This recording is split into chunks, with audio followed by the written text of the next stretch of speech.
Today we are going to take up the poem A Thing of Beauty by John Keats for class 12 English code 301.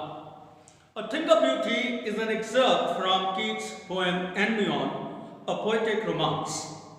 Endymion is based on a Greek legend in which a young shepherd, Endymion, had a vision of Cynthia, the moon goddess, and fell in love with her. He resolved to seek out Cynthia and undertook adventure after adventure till he saved an Indian maiden and married her. That girl is Cynthia herself. The poem ends at this happy note, but we shall leave Endymion and Cynthia here and approach the poem from the examination point of view, though we shall not ignore the poetic significance of the poem. I shall first recite the poem. A thing of beauty is a joy forever. Its loveliness increases. It will never pass into nothingness, but will keep a bower quiet for us, and sleep full of sweet dreams, and health and quiet breathing. Therefore, on every morrow, are we reading a flowery band to bind us to the earth. Spite of despotence, of inhuman dearth, noble natures, of the gloomy days, of all the unhealthy and over-darkened ways made for our searching. Yes, in spite of all, some shape of beauty moves away the pall from our dark spirits. Such the sun, the moon, trees, old and young, sprout in the shady boom for simple sheep. And such are daffodils with the green world they live in, and clear rills that for themselves a cooling covert make against the hot season.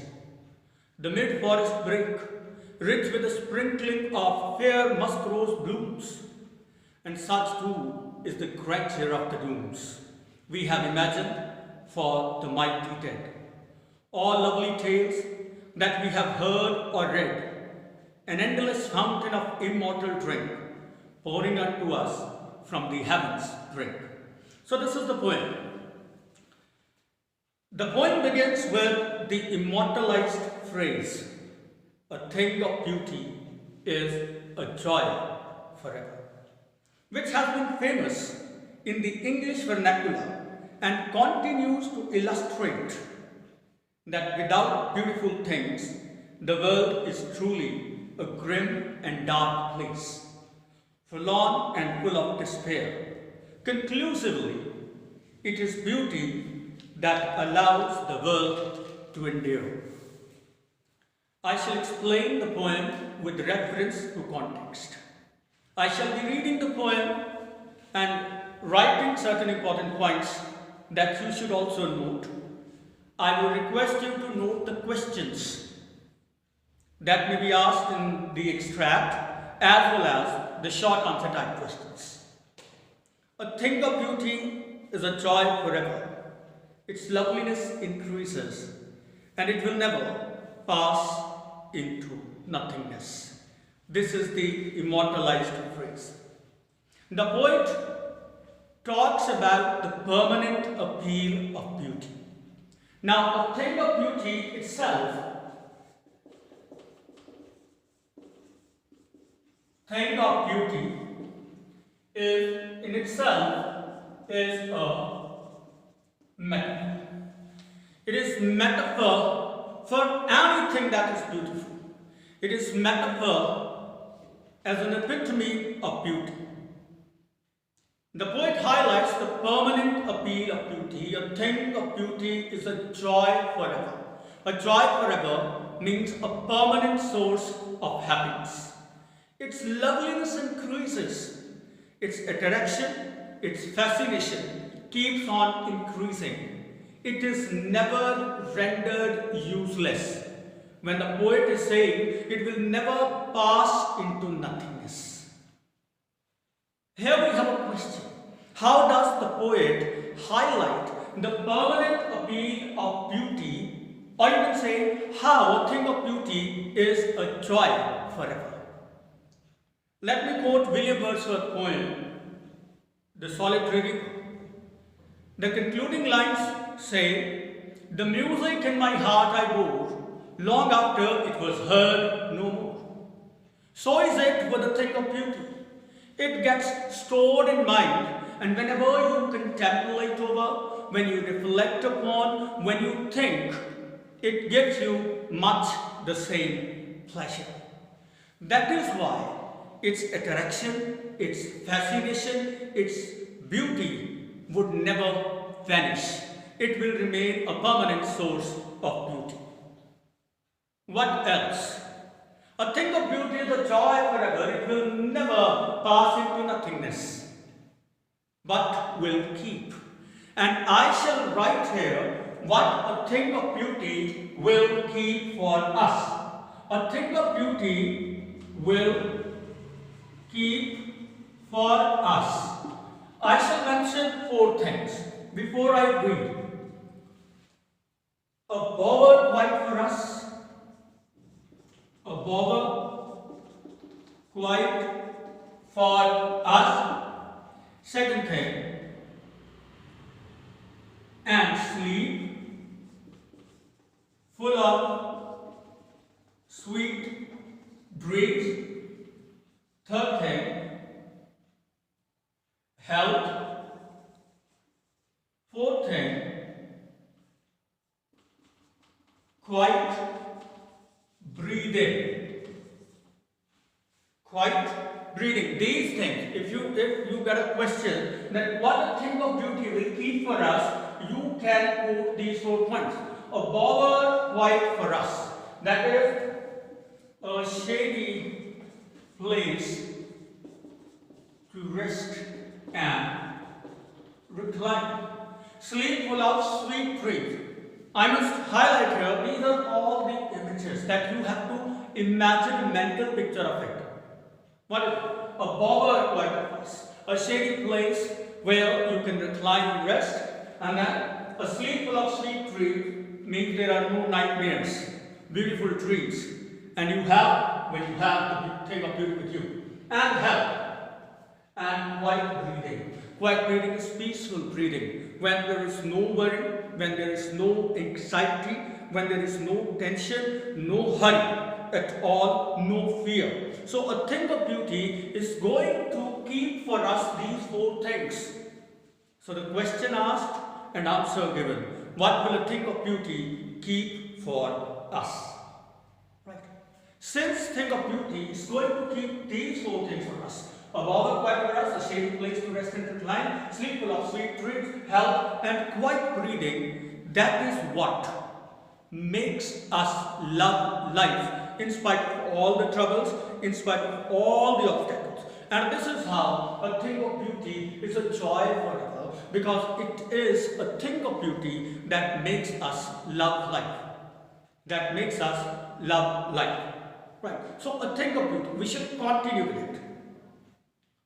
But we keep a bower quiet for us and sleep full of sweet dreams and health and quiet breathing. Therefore, since thing of beauty is going to do these things for us, therefore, what do human beings do? Therefore, human beings,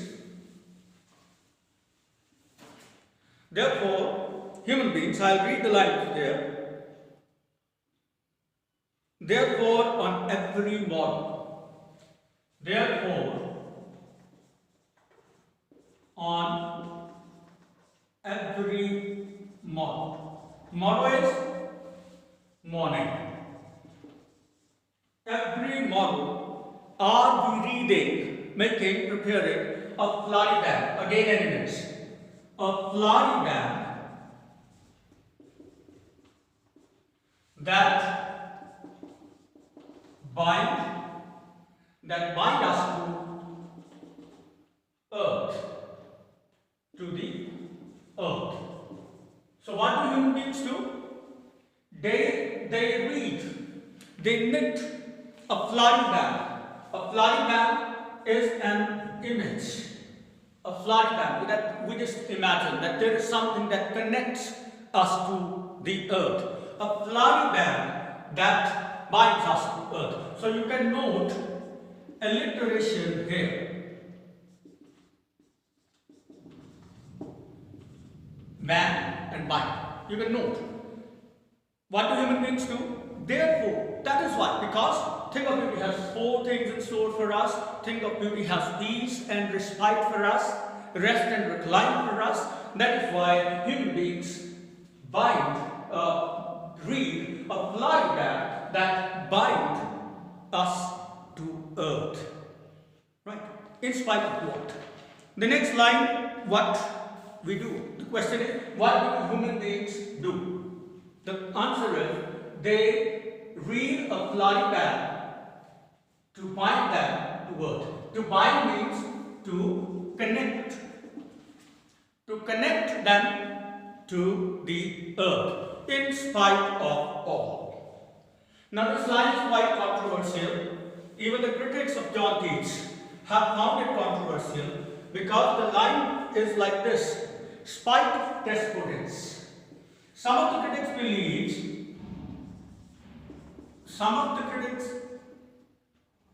believe that spite is as such in spite of. Right. Some of the critics believe that it is in spite of, that the 4 things. And before I read further, I shall mention that what are, or for example, it is your second listed question. Okay, take it out. That is, list out things that cause. I am just going to list them out. List out things that cause suffering and pain. So, I shall just try to highlight, suppose I am using this phrase as in spite of. Otherwise, spite is hatred, right? Malice. And despotence is despair or disappointment. So, let us read this line from that. There are 4 things again. As I said, 4 things there. That what are? List the things that cause suffering and pain. The first thing is, in spite of 1, despotence. The first thing, that is despair. The second thing is, let me read it first. Spite of despotence, of inhuman dearth of noble natures, of the gloomy days, of all the unhealthy and over-darkened ways made for our search. So the first thing is despotence, or you can say spite of despotence. The second thing is the inhuman dearth of noble natures. Dearth of noble natures. Dearth is lack, inhuman, insensitive, cruel, insensitive. Then the world is full of cruelty. There is lack of, scarcity of noble natures, means kind souls, cooperative people. In spite of that, he's saying, in spite of despotence, the inhuman dearth of noble nature, and the third thing is of unhealthy, that is of unhealthy and over darkened ways. Unhealthy and over darkened ways that are made for persons. Unhealthy is repulsive, something that you do not want to take up. And over darkened means depressing, sad, mysterious. So what you can say is, like, this is what? In spite of gloomy days, in spite of unhealthy and over darkened ways made for our searching. Right? And that is what? The fourth thing is, in spite of unhealthy over darkened ways for our searching. There's one thing I missed. This is 4, and third is gloomy days. Gloomy days means sad days. So 1, 2, 3, 4. There are 4 things that cause suffering and pain. Spite despondence, then inhuman dearth, noble natures, then gloomy days means sad days, depressive days, and fourth is unhealthy and over-darkened ways made for our searching. Made for our searching means that we have to take them up, we have to search them out. The main thing is that we have to lead a life that is afflicted by these 4 things. So these are the 4 things that cause suffering and pain. Right. Now Keats is going to take us to nature. And when Keats is going to take us to nature, he might have this idea in his mind. And that is, the beauty of nature is a blessing. And before I read, I will ask you to write the question, which is also your listed question. Question number 1, that list the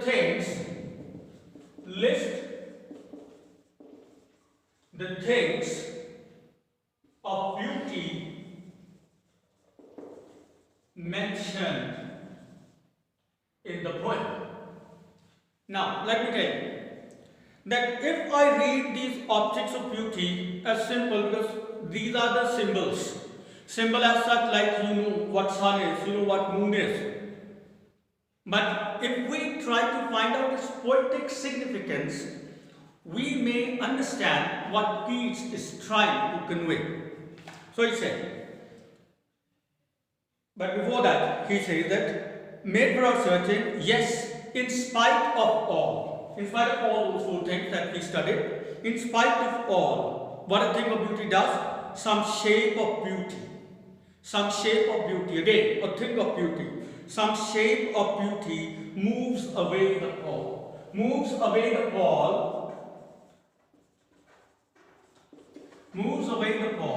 Pall here is again a symbol for darkness, pessimism. Moves away the pall from our dark spirits, again a symbol.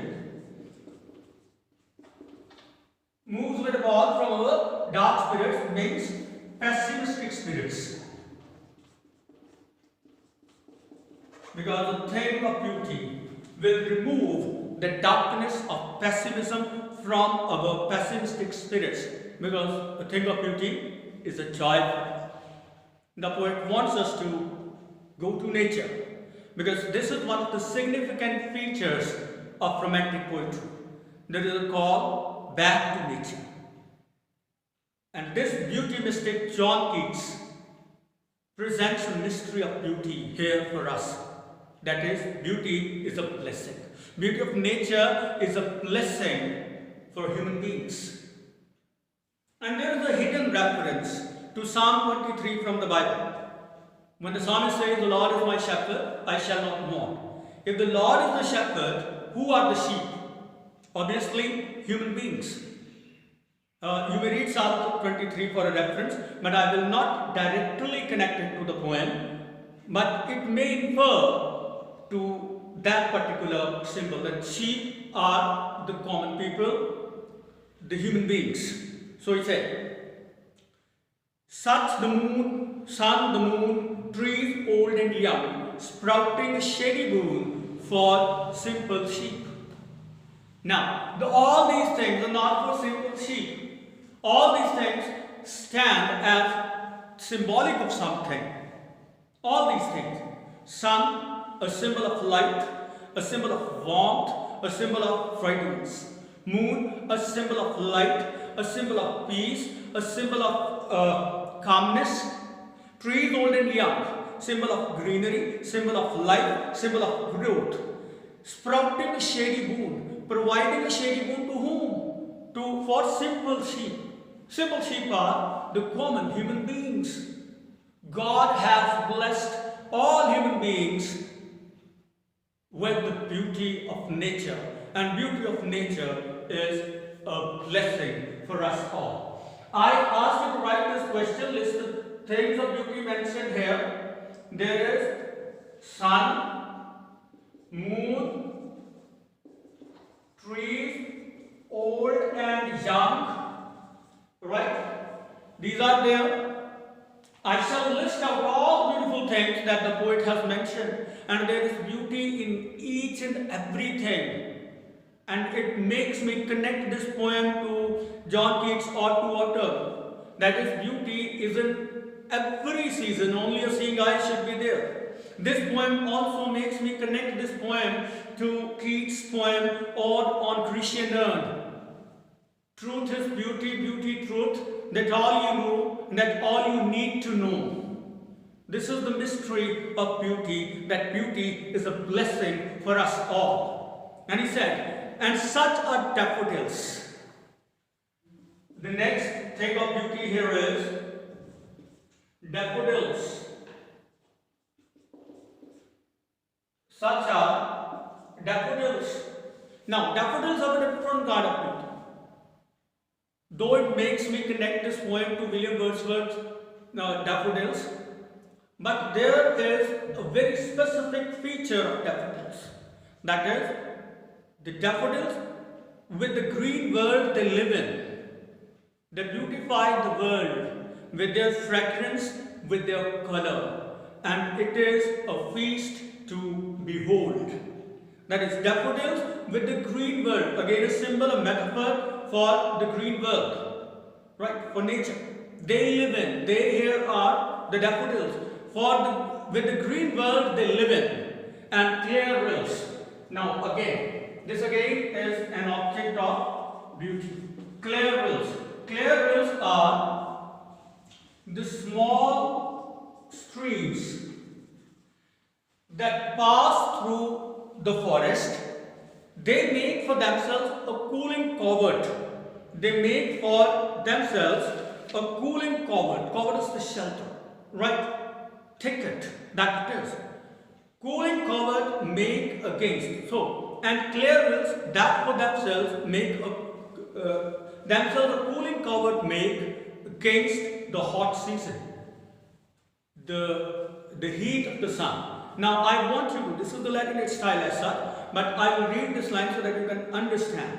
Clear rills make for themselves a cooling covert against the hot season. That they pass through the forest, and for themselves they make a cooling covert that cools them, save them from the heat of the sun. Make against is against. It is against. So the question is, what do the clear rills do? You can note this question here. What do the clear rills do? The clear rills make a cooling covert against the hot season. Okay. Things of beauty. Sun, moon, trees, old and young, daffodils, and clear rills. The next thing of beauty. And Keats highlights that beauty of nature can be found even in the middle of the forest, even in the wild. I'm not referring to man versus wild. I'm just trying to highlight that beauty of nature. And this is what Keats is revealing. And this is what he said. Mid-forest break. The next mid-forest break. This is the bush, this is the fern that grows. Mid-forest break, rich with spread of fair musk rose blooms. The poet is trying to highlight that even in the middle of the forest, you people can find the beauty of nature. And here it makes me connect the poem to Keats' element of sensuousness. Sense of sight is there. Sense of smell is there. Sense of sound is there. Clear rills. Sense of sound. Sense of sight. Sun, moon, trees, young and old. And sense of smell. Rich with a sprinkling of fair musk rose blooms. So talking about these objects of beauty, There is an other object of beauty. These are something concrete. You people can see, you people can feel, but here is something that you people have to imagine, and we all are intelligent enough to imagine, and that is what he is trying to draw a parallel between these objects of beauty and the next thing which I am going to read. And fair muskrose blooms, and such too is the grandeur of the dooms. The next is grandeur of the dooms. Grandeur is glory. Dooms are the typical words, the adventures. Such too is the grandeur of the dooms. We have imagined for the mighty dead. So, who are the mighty dead?